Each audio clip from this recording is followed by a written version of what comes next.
Hello, welcome back. ભાઈ, તલાટીની તૈયારીઓમાં તમારું સ્વાગત છે. આજે ભાગ 2 આપણે ગણિતની પ્રેક્ટિસ કરી રહ્યા છીએ, એનો ભાગ 2 છે આજે. હવે આની અંદર આપણે આણંદ જિલ્લામાં જે તલાટીનું પેપર આવ્યું હતું એનું આપણે આજે ડિસ્કશન કરશું. એમાં જે ગણિતના પ્રશ્નો પૂછાયા હતા એનું આપણે ડિસ્કશન કરશું. મજા આવશે. ખુરશીની પેટી બાંધી લો, ફટાફટ ચાલશું આપણે.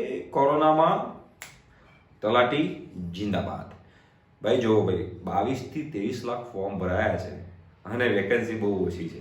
તો મેથ્સમાં તો આપણે 10 માંથી 10 માર્ક્સ લાવવા જ પડશે, રાઈટ? તો આપણે હવે 1 બાય 1 આપણે આ પ્રીવિયસ યરના પેપર સોલ્યુશન કરીએ છીએ. એના સિવાય તમારે કોઈ ટોપિક શીખવો હોય તો નીચે કમેન્ટ બોક્સમાં કમેન્ટ કરજો યાર.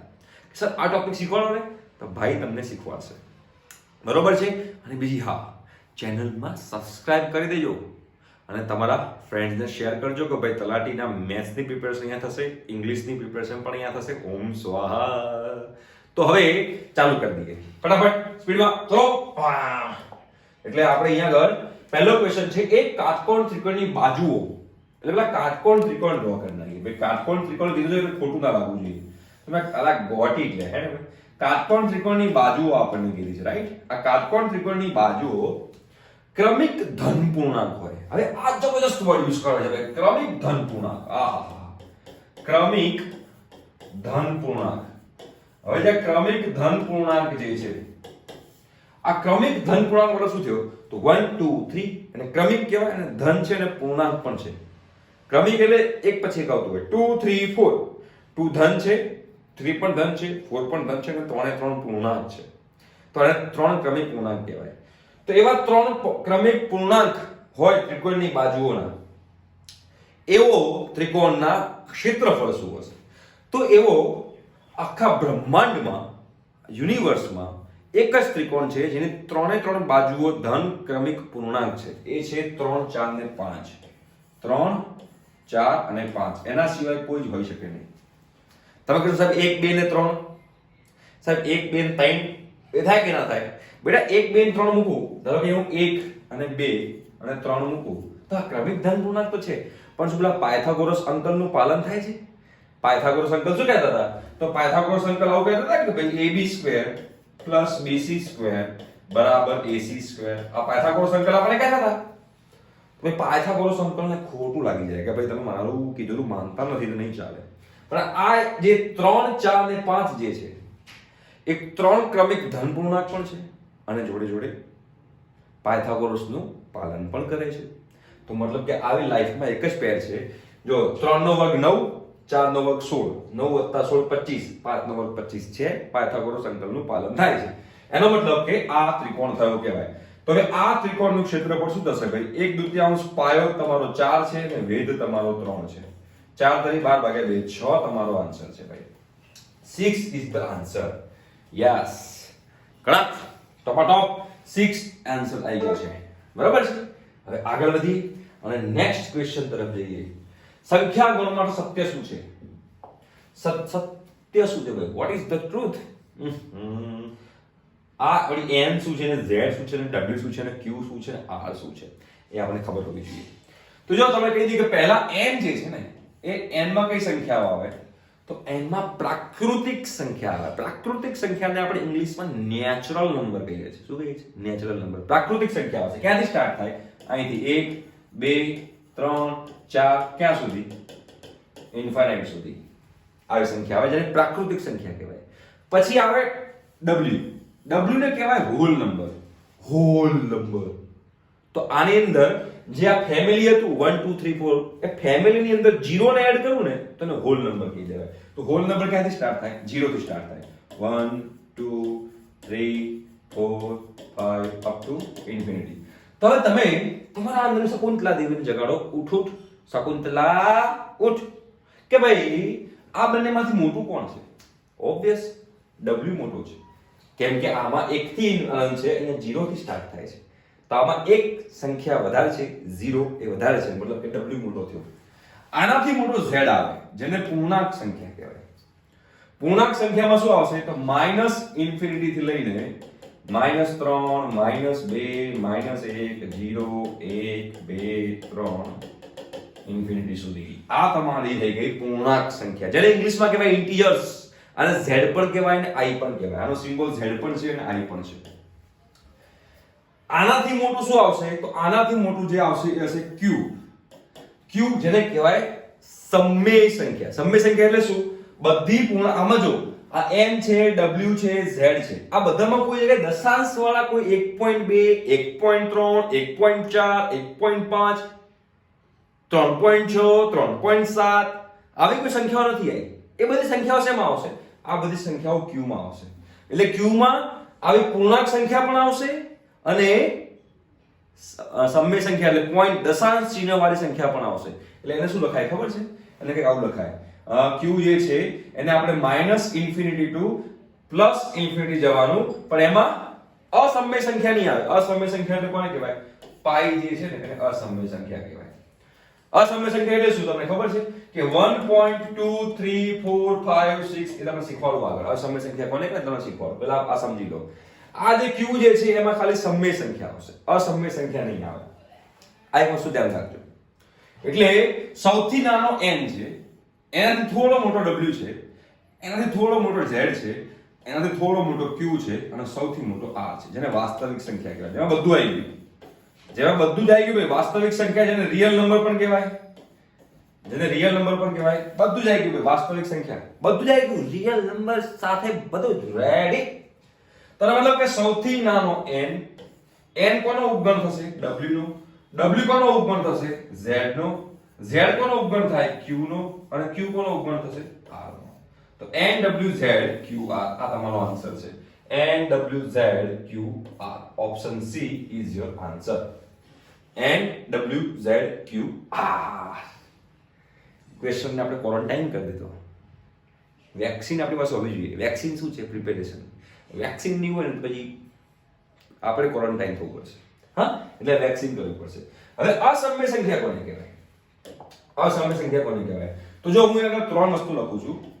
0.33333333 dot dot dot dot dot 0.123 dot dot dot dot.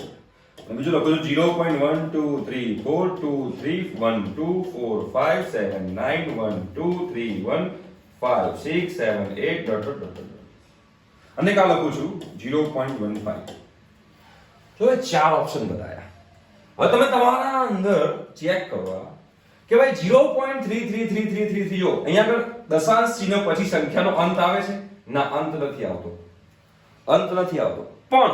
પણ સતત પુનરાવર્તન થયા કરે છે. સતત પુનરાવર્તન 333333333333 તો આને સમમેય સંખ્યા કહેવાય. અહીંયા જુઓ, દશાંશ ચિહ્ન પછી અંત આવે છે? ના, અંત નથી આવતો.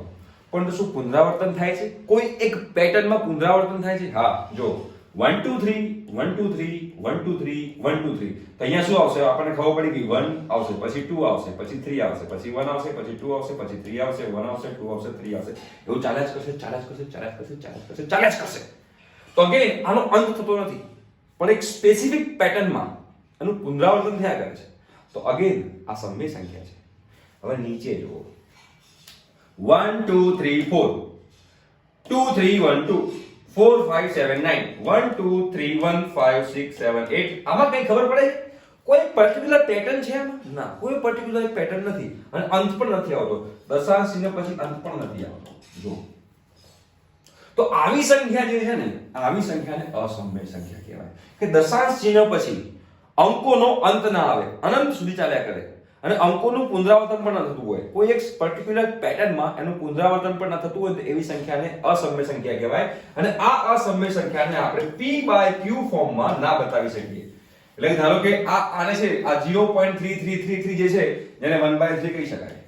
બરોબર છે? ધારો કે 0.15 છે એટલે 15/10 એટલે કે ભાઈ 5 3 50 15 ને 2 50 10 3/2 લખી શકાય. જો 0.15 ને 3/2 લખ્યું, 0.33 ને 1/3 q. આ તો આ p/q ફોર્મ થયું. આને p/q ફોર્મ કહેવાય. આને તમારું p/q ફોર્મ કહેવાય. તો જે સમમેય સંખ્યા હોય ને એ સમમેય સંખ્યાને p/q ફોર્મમાં લખી શકાય. પણ આ અસમમેય સંખ્યા હોય ને તો એને p/q ફોર્મમાં ક્યારે ન લખી શકાય. રાઈટ? તો જો અહીંયા આપણે પાઈ જોઈએ, તો પાઈ તો અસમમેય સંખ્યા છે. પાઈ તો આપણી અસમમેય સંખ્યા છે. Oh my God. પણ આપણે જ્યારે એક્ઝામ્પલ આવે ત્યારે પાઈની વેલ્યુ તો આપણે 22/7 લઈએ છીએ. તો આ તો સમમેય સંખ્યા છે કારણ કે p/q ફોર્મ છે અને પાઈ તો અસમમેય સંખ્યા છે. દાવ થઈ ગયો હતો. તો લેવાય પાઈની વેલ્યુ 22/7. આપણે કેમ લઈએ છીએ પાઈની વેલ્યુ 22/7? કેમ કે આપણે એક દાખલો ગણવો હોય તો પાઈની એક્ઝેક્ટ વેલ્યુ તો આપણને ખબર નથી, પણ દાખલો તો ગણવો પડશે. તો પાઈની એપ્રોક્સિમેટ સમમેય સંખ્યા છે. પાઈની એપ્રોક્સિમેટ વેલ્યુ છે 22/7. પાઈની એક્ઝેક્ટ વેલ્યુ નથી. એટલે કોઈ દિવસ પાઈ ઇઝ ઇક્વલ ટુ 22/7 ના લખાય. હંમેશા આવી રીતે લખાય પાઈ ઇઝ ઓલમોસ્ટ ઇક્વલ ટુ 22/7. કેમ કે આ અસમમેય સંખ્યા છે અને સમમેય સંખ્યા છે.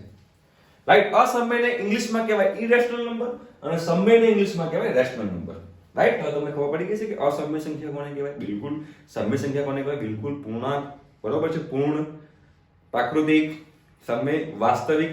વાસ્તવિક એટલે બધાના પપ્પા, આ રિયલ નંબર, બધાનો આ બધું આવી ગયું. એમાં પૂર્ણાંક સંખ્યા બી આવી જાય, એમાં પ્રાકૃતિક સંખ્યા બધું આવી જાય, સમમેય અસમમેય બધું આવી જાય. સિવાય સંકર સંખ્યા ના આવે. સંકર સંખ્યાને ઇંગ્લિશમાં કહેવાય કોમ્પ્લેક્સ નંબર. એ એની અંદર નહીં આવે. એના છે બધું આવી જશે. રાઈટ? તો આ તમને અહીંયા ક્લિયર થઈ ગયું છે. આ ક્વેશ્ચનના કારણે આપણે ઘણું બધું શીખી લીધું અને તમને ખબર પડી ગઈ છે કે હું અહીંયા શું કહેવા માંગુ છું. અને જો કહેતો હોય ને એની જોડે જોડે નોટ્સ બનાવતા રહેજો. તમે લોકો તમે નોટ્સ બનાવતા રહેશો ને અને તમારી પોતાની જાતે બનાવેલી નોટ્સ હશે ને તો તમને ખૂબ ફાયદો થશે. એટલે આ વસ્તુ ખાસ ધ્યાનમાં રાખજો. બરોબર છે? હવે આ શું છે? n/2 a plus n. આ શું છે? એવો ક્વેશ્ચન છે. n/2 a plus l શું છે? તો આ એક 10મા ધોરણનો ટોપિક છે. 10th સ્ટાન્ડર્ડ જે લોકો 10th સ્ટાન્ડર્ડમાં ભણ્યા છે, કોરોના બેચ નો અલાઉ, બરોબર છે? તો 10th સ્ટાન્ડર્ડમાં જે ભણ્યા હશે એના માટે આ વસ્તુ પપલું હશે. સમાંતર શ્રેણી. સમાંતર શ્રેણીનું સૂત્ર છે. સમાંતર શ્રેણી કોને કહેવાય? કોઈને ખબર છે? સમાંતર શ્રેણી એટલે કે બે ક્રમિક પદ વચ્ચેનો તફાવત જે છે એ કોન્સ્ટન્ટ રહે. જો આ બે વચ્ચેનો તફાવત કેટલો? 2. આ તફાવત 2, તફાવત 2, તફાવત 2, તફાવત 2, તફાવત 2, 2, 2, 2, તફાવત 2. તો આ જે શ્રેણી છે ને આને સમાંતર શ્રેણી કહેવાય. હવે આ સમાંતર શ્રેણીનો મારે સરવાળો કરવો હોય, ફોર એક્ઝામ્પલ 2 + 4 + 6 + 8 + 10. ચલો આનો સરવાળો કરો. આનો સરવાળો કરો. 4 ને 2 6, 6 12 ને 8 20 ને 10 30. બરોબર? આ આપણે રીતે કર્યું. પણ હવે હું ઊંધી રીતે કરું. આને કહેવાય પ્રથમ પદ. એને કહી દઉં હું a. આને કહેવાય અંતિમ પદ. એને કહી દઉં હું l. અને આનો કરી નાખો તમે પદોની સંખ્યા. તો 1 2 3 4 5. પદોની સંખ્યા 5 છે. ટોટલ 5 પદો છે. એ બધું આની અંદર મૂકો. શું થાય? જો n/2 એટલે કે 5/2. બ્રેકેટમાં પ્રથમ પદ કેટલો છે? 2 અને અંતિમ પ્લસ 10.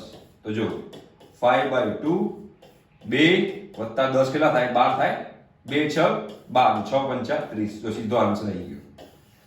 આન્સર આવ્યો. આનાથી આન્સર આવ્યો. જોયું? તો આ શું છે? What is this?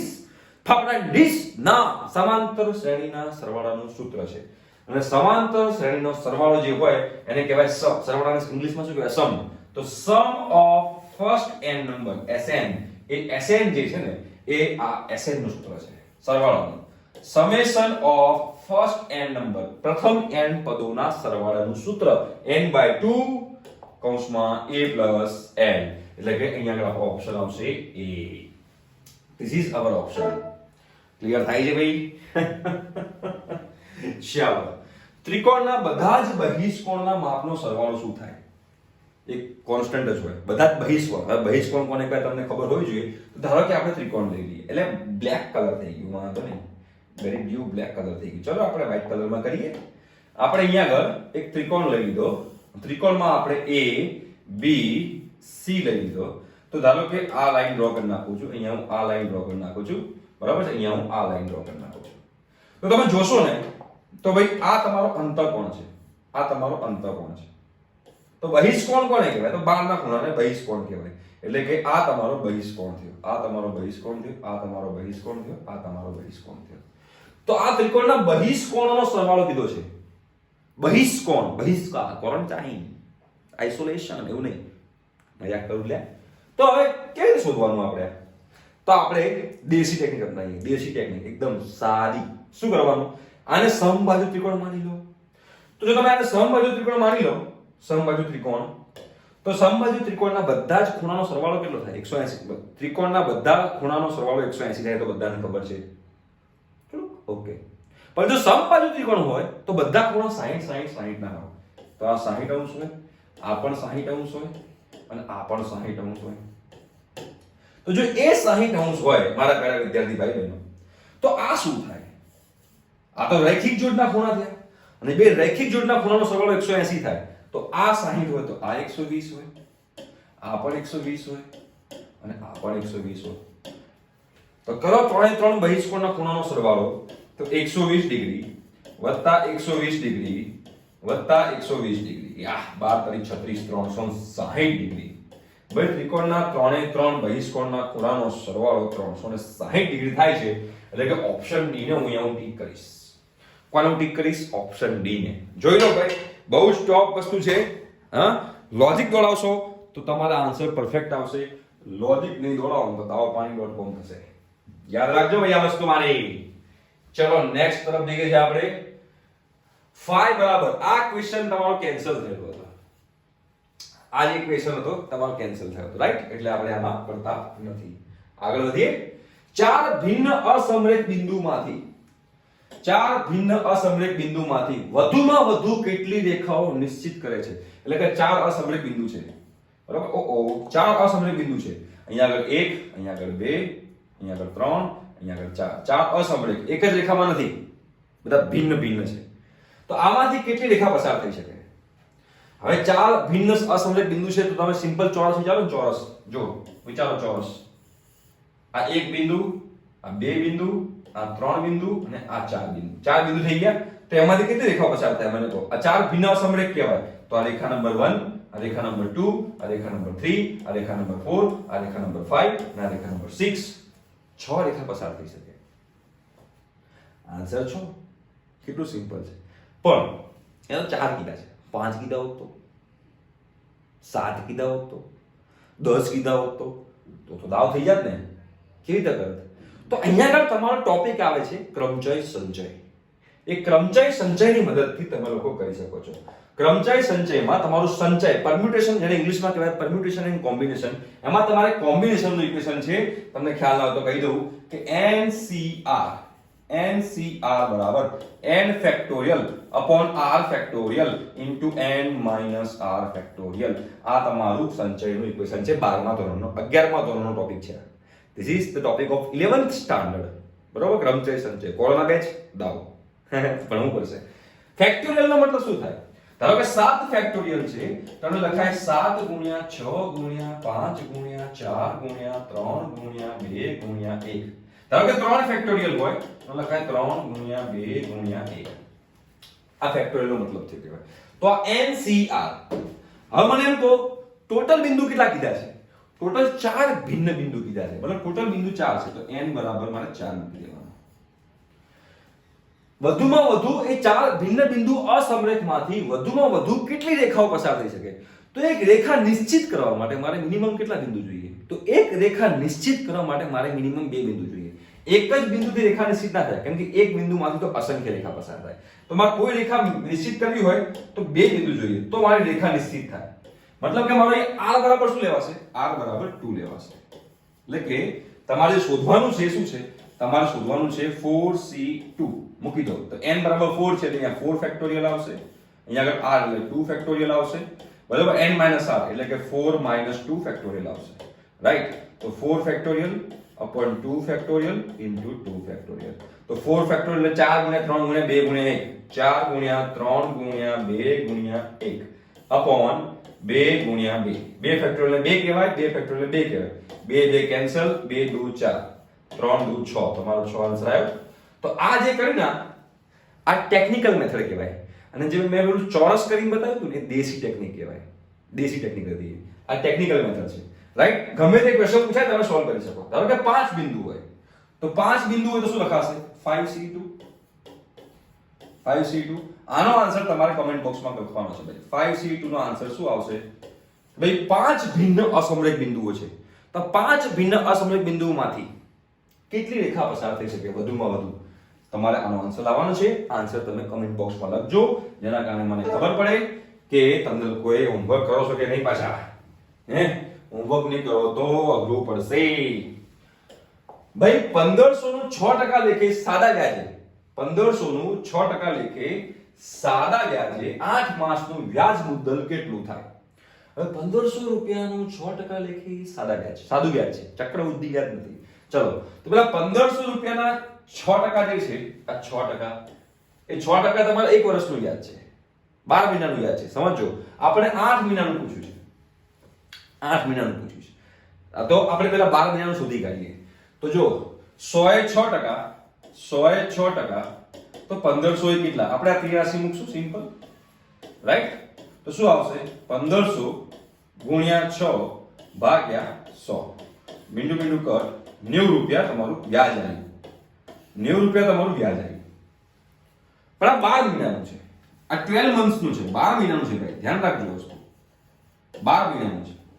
આપણે 8 માસનું કીધું છે એટલે કે 8 મહિનાનું કીધું છે તો પાછી 83 મૂકો કે ભાઈ 12 મહિનાનું વ્યાજ 90 રૂપિયા તો 8 મહિનાનું વ્યાજ કેટલું તો ભાઈ 8 ગુણ્યા 90 ભાગ્યા 12 3 ચોક 12 અહીંયા આગળ આવશે 2 ચોક 8 30 તરી 90 બરાબર 30 દુને 60 રૂપિયા આવ્યું કેટલું આવ્યું 60 રૂપિયા હવે ફટ ફટ ફટ 60 રૂપિયા આન્સર આવી ગયો તો એક્સાઇટમેન્ટ માં થઈને 60 પર ટિક નહીં કરી દેવાનું રકમ વાંચવાની વ્યાજ મુદ્દલ કીધી છે ખાલી વ્યાજ નથી કીધું વ્યાજ મુદ્દલ મુદ્દલ એટલે શું મૂળ આપણી મૂળ જે કિંમત હતી એ મૂળ કિંમતમાં મારે મુદ્દલ એડ કરવાની સોરી વ્યાજ એડ કરવાનું મુદ્દલમાં મારે વ્યાજ એડ કરવાનું મુદ્દલ મારી કેટલી હતી 1500 એમાં હું વ્યાજ એડ કરું તો 1560 રૂપિયા તો 1560 રૂપિયા મારો આન્સર છે હે ભકાકા ગવાગમ ગવાગમ 60 પર ટિક કરી નાખો યા આવડી ગયું અને પછી શું થાય -0.33 થાય અને -0.33 થાય એટલે તમારું dawapani.com થાય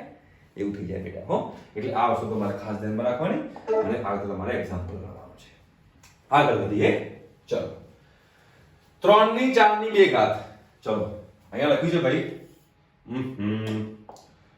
3 ની 4 ની 2 ઘાત ભાગ્યા 3 ની 2 અને 2 ની 3 ઘાત છે જો આ અલગ છે બંને 3 ની 4 એની 2 ઘાત છે આ 3 ની 2 ની 2 ની 3 ઘાત છે 2 ની 3 ઘાત છે ખાસ સમજો તો અહીંયા તો આ બેનો ગુણાકાર થશે તો 3 ની 8 ઘાત થાય માઈનસ અહીંયા આગળ 2 નો ઘન થશે તો 2 નો ઘન ભાગ્યા આ ભાગાકાર છે 2 નો ઘન શું થાય 8 તો અહીંયા પણ 3 ની 8 ઘાત થઈ તો ભાઈ 3 ની 8 ભાગ્યા 3 ની 8 આન્સર કોણ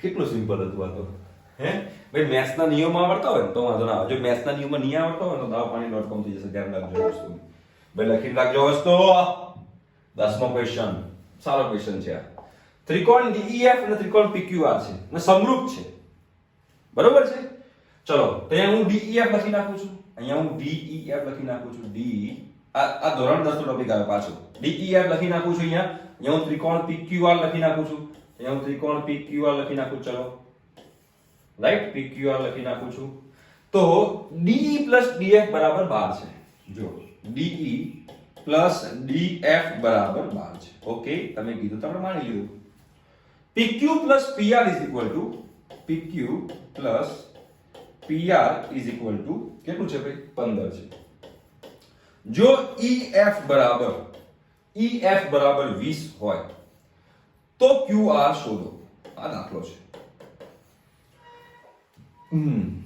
હવે જો સમરૂપ હોય મતલબ કે સંલગ્ન બાજુઓનો ગુણોત્તર સરખો હોય સમરૂપ ત્રિકોણ હોય તો સંલગ્ન બાજુઓનો ગુણોત્તર સરખો હોય તો જો DE ભાગ્યા DF કરું DE ભાગ્યા DF કરું તો બરાબર અહીંયા PQ ભાગ્યા PR લખાય PQ ભાગ્યા PR લખાય હવે આપણને અહીંયા આગળ કોની વેલ્યુ આપી છે આપણને વેલ્યુ આપી છે DE DF ની અને PQ PR ની તો મારે DE DF કરવું હોય અને PQ PR કરવું હોય તો શું કરવું પડે યોગ તમને ખ્યાલ છે યોગ વિયોગ ખાલી વિયોગ તો અહીંયા યોગ વિયોગનો કન્સેપ્ટ કામમાં આવશે તો અહીંયા ખાલી યોગ જ કરીશ કેમ ખાલી યોગ કરીશ કેમ કે ખાલી મારે DE ને DF જ લાવવું છે તો બંને બાજુ યોગ કરો તો શું થાય DE DF upon DF બરાબર PQ PR upon PR થાય કે ના થાય ચલો નેક્સ્ટ સ્ટેપ તો DE DF ની વેલ્યુ મને 12 આપેલી છે તો 12 મૂકી દઉં અહીંયા આગળ હું DF કરી નાખું PQ પ્લસ PR ની વેલ્યુ પણ મને આપી છે 15 અપોન PR કરી નાખો. હવે આગળ વધો. ચલો 12 ભાગ્યા 15 બરાબર શું થયું? તો 12 ભાગ્યા 15 બરાબર થયું DF ભાગ્યા PR. DF ભાગ્યા PR થયું. ચલો અહીંથી આપણે વેલ્યુ મળી ગઈ કે ભાઈ DF ભાગ્યા PR બરાબર 12 ભાગ્યા 15 થાય. હવે આગળ શોધવાનું શું છે? EF શોધવાનું છે. EF બરાબર. અને આપણી પાસે જો DF અને PR ની વેલ્યુ છે અને આપણે EF શોધવાનું છે, તો સમરૂપ ત્રિકોણ હોય તો સંલગ્ન બાજુનો ગુણોત્તર સરખો હોય તો એમાં હવે DE અને EF લઈશ. જો તો ભાઈ DF upon EF DF upon EF is equal to PR upon QR. Right? PR upon QR. Clear થઈ ગયું? યસ. હવે મારે QR પણ શોધવાનું છે તો હું QR ને કરતા બનાવી દઉં. તો શું થશે? અહીંયા PR રહેશે ઇન્ટુ EF આવશે અપોન DF આવશે. જો આ બધી વેલ્યુ આપણી પાસે છે. આપણી પાસે DF અપોન PR છે. અહીંયા PR અપોન DF છે, મતલબ આનું ઊંધું મૂકવું પડશે મારે. શું મૂકાશે? 15 ભાગ્યા 12 ગુણ્યા EF. EF આપણને આપ્યું છે કેટલું? 20. તો 20 મૂકી દો. ચલો હવે ભાગાકાર જવાબ આવી ગયો. પોપટ જેવો જવાબ આવી ગયો. અહીંયા આગળ 3 ચોક 12 4 5 ચોક 20 3 પચા 15 પચું 25. ભાઈ QR ની કિંમત 25 છે. QR ની કિંમત 25 આય. ટોપ એક્ઝામ્પલ ને ક્વોરન્ટાઇન કરી દીધો. ભાઈ તમને કોરોના ના થઈ જાય ધ્યાન રાખજો ભાઈ. હા, સિમ્પલ છે. 10મા ધોરણનો જ કન્સેપ્ટ છે કે એટલો અઘરો કન્સેપ્ટ નથી, એટલે કોઈ ટેન્શન લેવાની જરૂર નથી. આગળ વધીએ. sin a બરાબર 1/√10 હોય તો cos a શોધો. હવે આમાં એક તમને ટેકનિક બતાવીશ. તમારે હંમેશા એક ટેકનિક યુઝ કરવાની. આપણે sin a કીધું છે ને તો કાટકોણ ત્રિકોણ ડ્રો કરી નાખો. પહેલા કાટકોણ ત્રિકોણ ડ્રો કરી નાખો. હવે એમાં a કીધું છે ધારો કે a કહી દઈએ અને a કહી દઈએ. હવે sin ની આપણે ખબર છે કે સામેની બાજુ ભાગાકરણ થાય. ખબર છે કે નહીં? ખબર જ છે. સામેની બાજુ ભાગાકરણ થાય તો સામેની બાજુ શું છે? જો સામેની બાજુમાં 1 છે તો a ની સામેની બાજુ 1 મૂકી દો. કર્ણ √10 છે તો √10 મૂકી દો. લગાવો પાયથાગોરસ. પાયથાગોરસ લગાવશો તો આનામાંથી આના વર્ગમાંથી આનો વર્ગ બાદ કરી નાખો તો વર્ગમૂળમાં 10 નો વર્ગ 10 10 - 1 9 9 નું વર્ગમૂળ 3 તો આ 3 થઈ ગયું. શોધી કાઢો cos a. તો cos a શું થશે? પાસેની બાજુ ભાગાકાર. તો પાસેની બાજુ 3 છે અને ભાગાકાર દાખલો પતી ગયો. 3/√10. તો 3/√10 ક્યાં છે ભાઈ? ઓપ્શન ડી તમારો જવાબ છે 3/√10. મજા આવતી હોય તો કમેન્ટ બોક્સમાં કમેન્ટ કરો સાહેબ બહુ મજા આવે છે, તો મને વધારે મજા આવશે તમને ભણાવવાની. અને તમારા ફ્રેન્ડને પ્લીઝ સજેસ્ટ કરજો કે આ ચેનલ પર આપણે મેથ્સની પ્રેક્ટિસ કરાવી રહ્યા છીએ, જેના કારણે વધારે લોકોને ખબર પડે. બરાબર? ચલો નેક્સ્ટ. 6000 પાઉચ બનાવતા મોહનને 10 કલાક લાગે છે અને રોહનને 15 કલાક લાગે છે. તો બંને સાથે મળીને 6000 પાઉચ બનાવે તો તેમનો સંયુક્ત કામ કરવાનો દર કેટલો થાય? તો જો 6000 પાઉચ છે, અહીંયા 6000 પાઉચ છે. એક મોહનલાલ છે, બરોબર છે. મોહનલાલને કેટલો વાર લાગે છે ભાઈ? તો મોહનલાલને 10 કલાક લાગે છે અને રોહનલાલને કેટલી વાર લાગે છે? તો રોહનલાલને 15 કલાક વાર લાગે છે. તો આનો કલાક દર શોધો ને આનો કલાક દર શોધો, બંનેનો સરવાળો કરી નાખો. તો પેલા મોહનલાલની વાત કરીએ. મોહનલાલ તો એવું લખાય કે ભાઈ 10 કલાકમાં 6000 પાઉચ બને તો 1 કલાકમાં કેટલા પાઉચ બને? તો ભાઈ 6000 ભાગ્યા 10 600 પાઉચ બને. કેટલા પાઉચ બને? 1 કલાકમાં 600 પાઉચ બને. એવી રીતે રોહનની વાત કરીએ તો ભાઈ 15 કલાકમાં 6000 પાઉચ બને તો 1 કલાકમાં કેટલા પાઉચ બને? તો ભાઈ 6000 ભાગ્યા 15 કેટલા બનશે ભાઈ? 400 પાઉચ બનશે. તો આ 1 કલાકમાં 600 પાઉચ. મોહનલાલ બહુ સ્પીડમાં કામ કરે છે, 1 કલાકમાં 600 પાઉચ બનાવે છે અને રોહનલાલ 1 કલાકમાં 400 પાઉચ બનાવે છે. તો બંને ભેગા થઈને 1 કલાકમાં કેટલા પાઉચ બનાવશે? 600 + 400 1000 પાઉચ. 1000 પાઉચ પ્રતિ કલાક. 1000 પાઉચ. રાઈટ? હા, તમને ખબર પડી ગઈ હશે. ઓકે, તો આગળ વધીએ. આશા રાખું છું કે તમને ખબર પડી ગઈ હશે ભાઈઓ. નેક્સ્ટ. આ તો બહુ જ સિમ્પલ લે. આ તો બહુ જ સિમ્પલ છે ભાઈ. આ તો આનાથી સિમ્પલ તો કઈ હોઈ જ ના શકે. 5/2x - 7 માં ચલનો ઘાતાંક ખાલી જગ્યા છે. 5/x માં ચલનો ઘાતાંક ખાલી જગ્યા છે. ભાઈ ચલનો ઘાતાંક, ચલ કોણ છે? x. તો x ની ઘાત કેટલી છે 1, આન્સર 1, ચલનો ઘાતાંક 1 છે. આમાં તો ક્યાં બધું કહ્યું હતું, બહુ સિમ્પલ હતું આ તો. Okay, next. ઓકે, તમે જોશો સંખ્યા log. હવે આ log નું એક્ઝામ્પલ છે, તો log નું થોડું તમે નોલેજ લઈ લેજો. બરાબર છે? log 0.1387 નો પૂર્ણાંશ ખાલી જગ્યા છે. આ સરસ એક્ઝામ્પલ છે. આ 11મા ધોરણનો ટોપિક છે. બરોબર છે? 11મા ધોરણમાં લોગેરિધમ, જે લોકો જેડબલઈ મેથ્સ પાસે તૈયારી કરતા હોય લોકોને ખબર હશે. પૂર્ણાંશ ખાલી જગ્યા છે એવું આપણે કીધું છે. હવે તમે મને એમ કહો કે log, સમજો, 10 આધાર 10 નો આન્સર શું છે? 1 છે. પણ જો log 15 આધાર 10 કરું, log 15 આધાર 10 કરું તો આનો આન્સર શું આવશે ખબર છે? 1 પોઈન્ટ સમથિંગ આવશે. શું આવશે?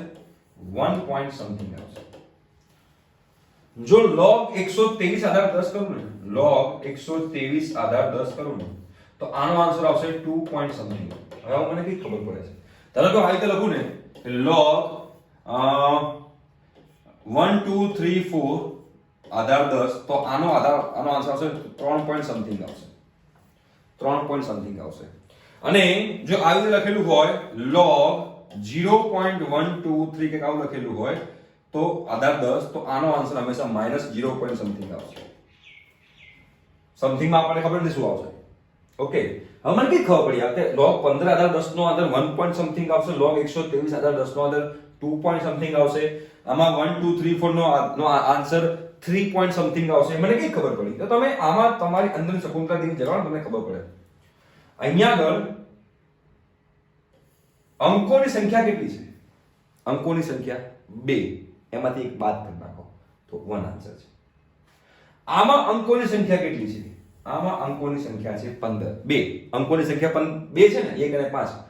એ અંકોની સંખ્યામાંથી એક બાદ કરો, 2 માંથી એક બાદ કરો 1, તો આનો આન્સર 1 પોઈન્ટ સમથિંગ હોય. અહીંયા અંકોની સંખ્યા કેટલી છે? અહીંયા તમે જોશો તો અંકોની સંખ્યા 3 છે. 1 2 3 અંકોની સંખ્યા 3 છે, એમાંથી એક બાદ કરો તો 3, તો આનો આન્સર 3 માંથી એક બાદ કરો તો 2, તો આનો આન્સર 2 પોઈન્ટ સમથિંગ હોય. એવી રીતે અહીંયા જુઓ, અહીંયા અંકોની સંખ્યા કેટલી છે? 1 2 3 4 4 છે. 4 અંકોની સંખ્યા છે, તેમાંથી એક બાદ કરો તો આનો આન્સર 3 પોઈન્ટ સમથિંગ હોય. આનો આન્સર 3 પોઈન્ટ સમથિંગ હોય. તો અહીંયા આગળ log 0 પોઈન્ટ, અને હંમેશા અહીંયા આગળ અંદર કોઈ દિવસ ઋણ સંખ્યા ના હોય. log માં અંદર કોઈ દિવસ ઋણ સંખ્યા ના હોય, તેનું ટેન્શન લેવાનું નહીં. અને અહીંયા આગળ log 0 પોઈન્ટ સમથિંગ જે બી આવતું હોય, 0.2347 આવું ફોર એક્ઝામ્પલ છે, તો આનો આન્સર હંમેશા -0 પોઈન્ટ માં સ્ટાર્ટ થશે, માઈનસ માં સ્ટાર્ટ થાય. એક વસ્તુ યાદ રાખજો, આ રાઈટ? સમજાય છે? ધારો કે આવી રીતે લખેલું હોય log 2 આધાર 10, log 2 આધાર 10, અંકોની સંખ્યા કેટલી છે? અંકોની સંખ્યા 1 જ છે, તો આનો આન્સર કઈ સ્ટાર્ટ થશે? 0 પોઈન્ટ સમથિંગ સ્ટાર્ટ થશે. પણ એ 0 પોઈન્ટ સમથિંગ સ્ટાર્ટ થશે પણ માઈનસ માં હશે. કેમ માઈનસ માં હશે? કેમ કે આ 10 જે છે ને, 10 એ આના કરતા 2 કરતા મોટું છે, એટલે માઈનસ માં આન્સર આવશે. આનો આન્સર માઈનસ માં આવશે. log 2 આધાર 10, યાદ રાખજો બધી વસ્તુ, આ બહુ ઇમ્પોર્ટન્ટ વસ્તુ છે. તો પૂર્ણાંશ એટલે શું? પૂર્ણાંશ એટલે ધારો કે એમ કહું કે log 15 આધાર 10 નો આન્સર 1.3 છે એવું માની લઈએ. log 15 આધાર 10 નો આન્સર 1.3 છે એવું માની લઈએ. મને ખબર નથી કેટલું છે, પણ 1.3 માની લઈએ. તો એમાં આ પૂર્ણાંક ભાગ કહેવાય, આ અપૂર્ણાંક ભાગ કહેવાય. એટલે કે આને મારે લખવું હોય તો લખાય 1 + 0.3. આ ભાગ હંમેશા તમારે ધન રાખવો પડે. ધારો કે આવી રીતે, અને આ માનો પૂર્ણાંક ભાગ શું થશે? તો આમાંનો પૂર્ણાંક ભાગ 1 થશે. બરોબર છે? ધારો કે આવી રીતે લખેલું હોય log 123 આધાર 10, તો આનો આન્સર ફોર એક્ઝામ્પલ 2.56 એવું માની લઈએ. તો 2.56 શું લખાય? તો 2.56 ને લખાય 2 + 0.56, 0.56. તો આનો પૂર્ણાંક ભાગ શું થયો? તો આનો પૂર્ણાંક ભાગ 2 થયો. આ ભાઈનો પૂર્ણાંક ભાગ 2 થયો. સમજો વસ્તુ, રાઈટ?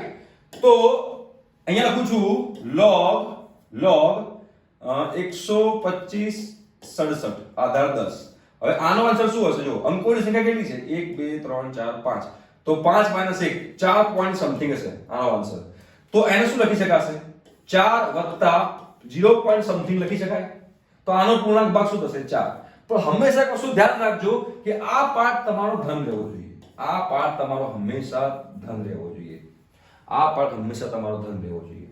હવે તમે જુઓ અહીંયા આગળ log 0.1387 છે. 1387 છે ને આધાર 10 છે. તો આનો આન્સર શું આવશે? તો આનો આન્સર આવશે -0. ધારો કે માન લઈએ, એવું માન લઈએ કે આનો આન્સર -0.345 છે. આપણને ખબર છે કે આનો આન્સર -0. સમથિંગ છે. સમથિંગ શું છે ખબર નથી, મેં ગમે તે માન લીધું, પણ -0. ફાઇનલ છે. તો આને શું લખી શકાય? આને શું લખી શકાય? આને લખી શકાય 0.7345. યસ, આ રીતે પણ લખી શકાય. અને આને બીજું કઈ રીતે લખી શકાય? બીજું આને -1 પ્લસ 0. ધારો કે આપણે માન લઈએ, ઉભા કરી નાખીએ ફરતી એકવાર. ધારો કે આનો આન્સર આવ્યો -0.5 કે 0.6 લઈએ, -0.6. તો આનો આન્સર -0.6 છે, તો આને 0 લખી શકાય. અધરવાઇઝ -1 પ્લસ 0.4 આવું પણ લખી શકાય ને. આ બંને લખી શકાય. -0.6 ને આ પણ લખી શકાય ને આ પણ લખી શકાય. પણ મેં શું કીધું હતું કે જે અપૂર્ણાંક ભાગ છે ને હંમેશા ધન રહેવો જોઈએ. અપૂર્ણાંક ભાગ જે છે હંમેશા ધન રહેવો જોઈએ. તેનો મતલબ કે આપણે -0.6 ને કઈ રીતે લખશું? -0.6 ને આપણે આવી રીતે લખશું, -1 પ્લસ 0.4 લખશું. રાઈટ? તો હવે આપણે જે આ કીધું છે કે log 0.1387, તો આનો આન્સર શું હશે? -0. સમથિંગ હશે. -0. હશે. આપણને આટલું ખબર છે, -0. સમથિંગ. તો આને હું કઈ રીતે લખીશ? -1 પ્લસ સમથિંગ 0. સમથિંગ. બરાબર છે? આને હું શું લખીશ? -1 પ્લસ 0. સમથિંગ 0. સમથિંગ. અને આ જે આન્સર આવશે ને એ આન્સર આના જેટલો હશે. આ મેઈન આન્સર છે. આ મેઈન આન્સરને મેં રીતે ચેન્જ કર્યો. જે રીતે આપણે 0.6 ને શું કરતા હતા? 0 વત્તા 0.6 કરતા હતા ને, એવી રીતે અહીંયા આગળ -0. સમથિંગ છે અને મેં -1 પ્લસ 0. સમથિંગ કર્યું, જેના કારણે મેઈન આન્સર આવશે. તો આનો પૂર્ણાંક ભાગ શું થયો? -1. આનો પૂર્ણાંક ભાગ -1 થશે. રાઈટ? આ રીતે ખબર પડતી હશે તમને લોકોને? તમને પણ ખબર પડતી હશે. હા. ચલો, ત્રણ મિત્રોની ઉંમરનો સરવાળો એ વર્ષ પહેલા b હતો. ધારો કે ત્રણ મિત્રો છે x, y અને z. એમની હાલની ઉંમર x, y, z છે. એમની હાલની ઉંમર, ધારો કે માની લઈએ કે એમની હાલની ઉંમર x, y, z છે. એ વર્ષ પહેલા, તો એ વર્ષ પહેલા આની ઉંમર કેટલી થાય? x minus a. એ વર્ષ પહેલા આની ઉંમર કેટલી થાય? y minus a. અને એ વર્ષ પહેલા આની ઉંમર કેટલી થાય? z minus a. તો એ વર્ષ પહેલા ત્રણેય ઉંમરનો સરવાળો b હતો, એવું કીધું છે. તો શું થશે અહીંયા આગળ? x plus y plus z minus 3a બરાબર b. તો x plus y plus z ને કરતા બનાવો તો x plus y plus z બરાબર b પ્લસ 3a થાય. ભાઈ b પ્લસ 3a થાય. બિલકુલ સાચી વાત છે. ત્રણ મિત્રોની ઉંમરનો સરવાળો એ વર્ષ પહેલા b વર્ષ હતો, તો હાલમાં તેમની ઉંમરનો સરવાળો કેટલા વર્ષ થાય? તો હાલમાં આપણે એમની ઉંમર શું માની હતી? x y z. તો મારે શોધવાનું શું છે? x + y + z. આ તો એ જ આવ્યું, x + y + z b + 3a અથવા તો 3a + b, જે હોય એ તમે ટીક કરી શકો છો. અને અહીંયા આગળ પેપર પૂરું થઈ ગયું. રાઈટ? મજા આવી? ઓકે. તો અહીંયા પેપર પૂરું થાય છે. હવે મળીશું નેક્સ્ટ લેક્ચરમાં. ત્યાં સુધી બાય.